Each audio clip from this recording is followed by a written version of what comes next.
सत्संग से सोधी आवे, नहीं जीव 84 में जावे। सत्संग से सोधी आवे, नहीं जीव 84 में जावे। अब मेटो द्वेष और राग, हो राग या उम्र बतेरी जाली। अब मेटो द्वेष और राग, हो राग या उम्र बतेरी जाली। अब कुछ दिन के बाद नामदेव जी ने परमेश्वर कबीर जी से, जो गुरु रूप में रहते थे, उनसे कहा, महाराज ये रंका और मंका जंगल से लकड़ी लाते हैं और इनको बेचकर गुजारा कर रहे हैं, बहुत निर्धन है, झोंपड़ी भी ढंग से नहीं है, इनको कुछ धन दे दो। परमात्मा बोले, भाई ये धन ना लेते, मैं देना चाहता हूं। ये नहीं लेते, इनको तो विष दिखाई दे है ये धन। तो नामदेव कि उनका थोड़ा सा ठीक गुजारा था, कहने लगे नहीं जी थोड़ा बहुत तो गुजारा होना ही चाहिए इनका, कुछ तो दे दो। परमात्मा बोले, भाई ना लेते ये, क्यों गुरु जी को हम चाहे परमात्मा आ जाए, क्योंकि तो विभिन्न रूप में होता, तो हम बेशक सारा कुछ मानते हैं, फिर भी नहीं रहे गुरु जी तो गुरु जी हैं। तो कहने लगे जी कुछ तो देना चाहिए इनको। अच्छा बेटा ले आज देता हूँ, तू मेरे साथ चल। अब क्या किया परमात्मा ने, अपनी सिद्धि शक्ति से गहने सोने के आभूषण अच्छे बनाए, चांदी के सोने के, और आ जा भाई इनके रास्ते में डाल देंगे, ठाले जाओगे। हाँ जी सही बात है। वो लकड़ी लिए आ रहे थे, वह बंका पीछे थी, रंका आगे आगे आवा था, सिर पे लकड़ियों का बंडल था। वो 100 फुट पीछे थी, 100-150 फुट, रंका आगे आ गया था। क्या किया रास्ते में, वो सोने के आभूषण डाल दिए और नामदेव और परमात्मा एक झाड़ी के पीछे बैठ गए।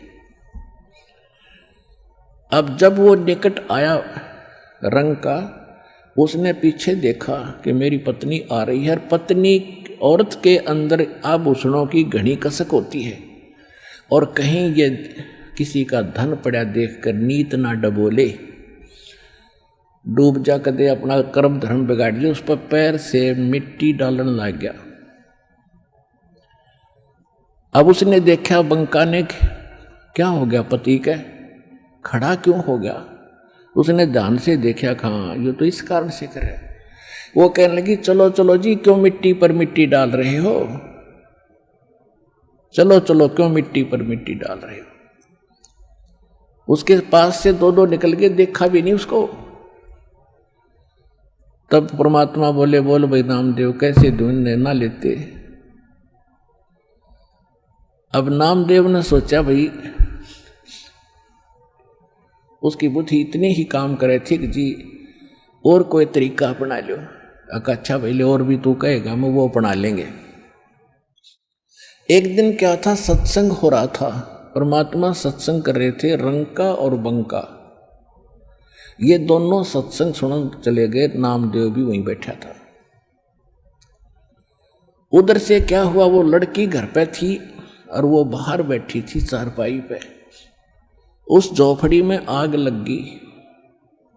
वह दौड़ी दौड़ी आई लड़की के, माताजी पिताजी, माताजी पिताजी। कहा क्या हो गया बेटा, कि झोपड़ी में आग लग गई, सत्संग चल रहा था और वो बताने भाग गई। तो उन्होंने पूछा बेटा क्या जल गया, क्या बच गया। कि एक चारपाई बची है बाहर, बाकी सब जल गया। कि उस चारपाई ने भी उसमें गिरा, वो बढ़ती आग में।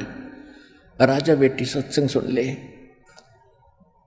न चारपाई ने ठोकर वह ना होती तो सत्संग में बात ना आनी चाहिए बेटी। आग लगो झोपड़ी का, इसने भी गिरा उसके माँ। और यह झोपड़ी ना होती तो सत्संग में बात तो ना आती। तुमने ध्यान भंग कर दिया, इतना आनंद आ रहा था। तो कहने का भाव ये है पुण्यात्माओं, फिर नामदेव की आंखें खुली, रत गजब ये भगत ऐसे होने चाहिए।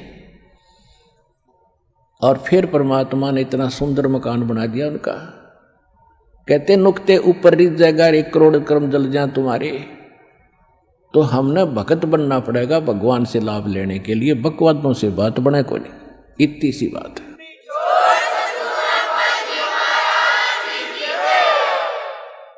साईं इतना दीजियो हो जामे कुटुंब समावे, हम भी भूखे ना रहे अतिथि न भूख हो जाए।